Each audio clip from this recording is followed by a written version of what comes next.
Okay, Phil. Now, I just wanted to talk to you also about hypnosis with children.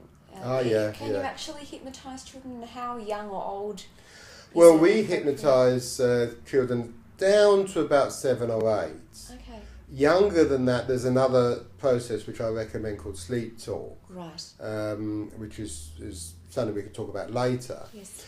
But we have great success with children. Children are usually very easy to hypnotise. They're in this suggestible state anyway.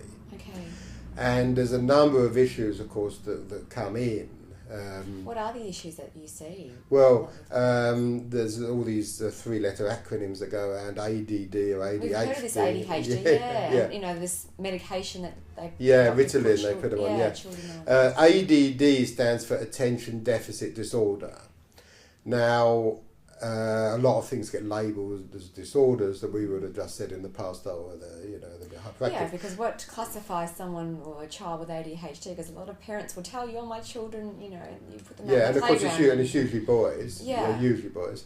But, when you actually look at the family and the way it works, it is excessive. I mean, it is to the point where the parents are tearing their hair out, and it's not just a kid who's a bit rambunctious. They really are to the point where the mother is usually the one who has to bear the brunt of this, and she's at her wit's end. She can't sleep. She's got other kids. The other kids aren't getting any attention because there's this very demanding kid. She can't leave him for a minute because he just breaks things and this kind of thing. Yeah. So it is a real problem. It is a real problem. A lot of it gets down to with the hypnosis, we can get the child to relax and we can get them to see things in different ways, so they stop reacting to everything. I see. And a lot of it is down to what we might say is family dynamics. Right.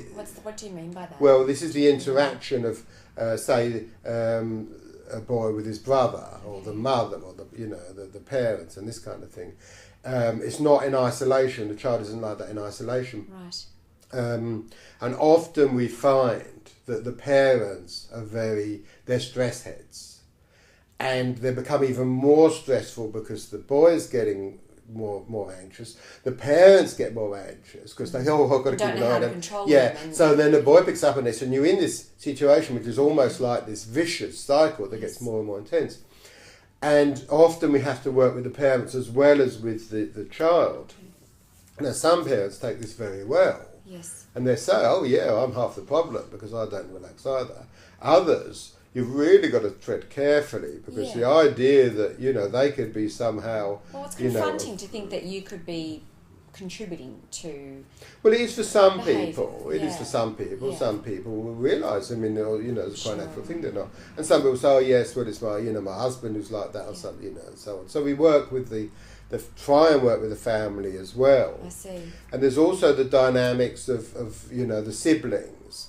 I'll tell you one pattern I've seen a lot, and it's so common that you almost will pull this out as a pattern. You get a sister and a brother, and the sister might be, say, 3 years older than the brother, typically. Mm-hmm. And the parents will say, oh, well, the boy is always... teasing, it's always interfering. She can't do anything. As soon as she tries to do something, he's in there interfering with her, and she gets annoyed and tells him to piss off. And what it is he wants the attention of his older sister.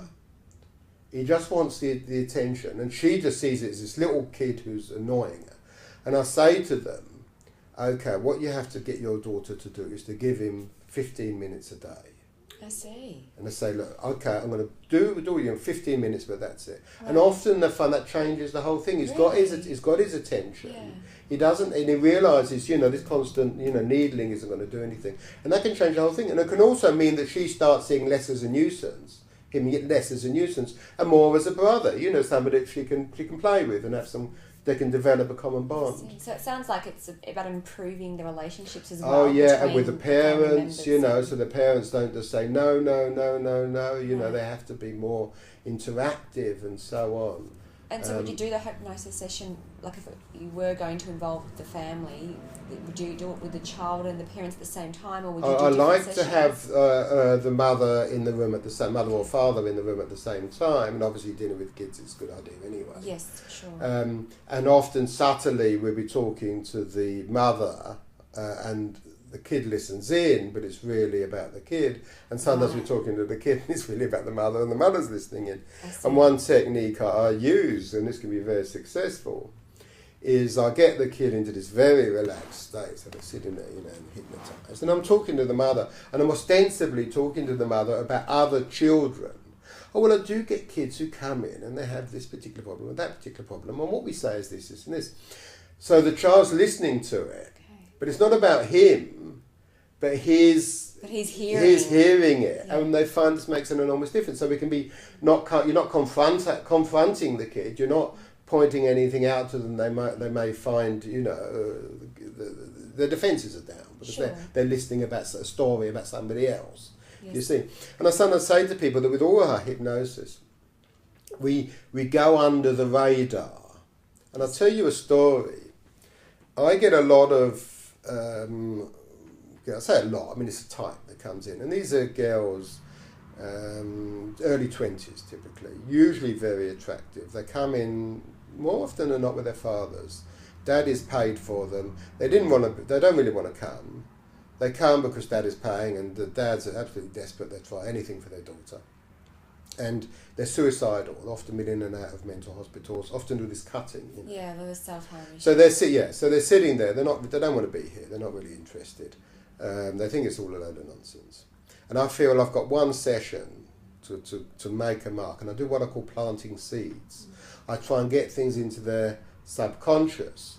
They may not know what's happening, and I have had feedback from people. We're going to this later, but it comes back often very much later.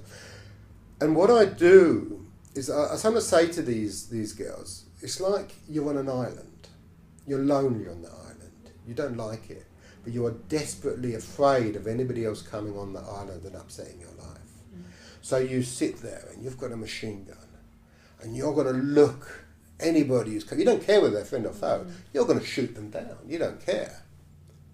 And what we do is, you're looking up there. We've already gone in under the radar. I see. We've already gone in, planted the seeds and left. I see. Do you see? Yes. And I've very occasionally had feedback, usually indirectly from other people. People say, oh, I'll say, how do you hear about me? I heard of so-and-so. She came to see you 4 years ago and she said you really turned her around. And I'm thinking, she was here for one session. Yeah. I thought she went out by saying, well, I'm pissed off, I don't want to see you again or something, But the seeds got planted. I see. And we get that feedback.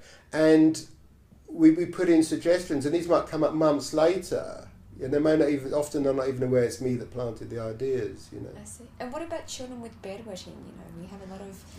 sometimes, especially coming up to prep, it's the start of the year. Well, one of the things with children particularly, I can have results that appear to be miraculous. Now, I don't do this every time, but it's not that uncommon. Where they come in, we do a session, and often with children it's a very short session. Their attention span isn't that good. They're in, they're out within 20 minutes, And I had a woman who came in with a kid. She went to see the paediatrician, and she saw my name, and she came and she says, look, I'll be honest with you, she says, I don't believe in this. But I've tried everything else. We've spent so much money. I've got a 12-year-old kid, bedwetting. I've tried everything else. I'm quite happy to give it a try. It's in and out within 20 minutes. Came back the following week. She says, he used to wet the bed every night. He's done it twice. I said, well, we do another session. We knock it on the head. And we did. And I've had these kind of results with children where you can do, and I sometimes think with kids, I love working with kids because you make a very small change at this end and you've made huge changes at the other end. You see what I mean? If they can now, concentrate at school, they can then maybe opportunity of going through school, getting an education, getting a degree and getting a decent job instead of just becoming... Something that sort of snowballs. Yeah, that's right.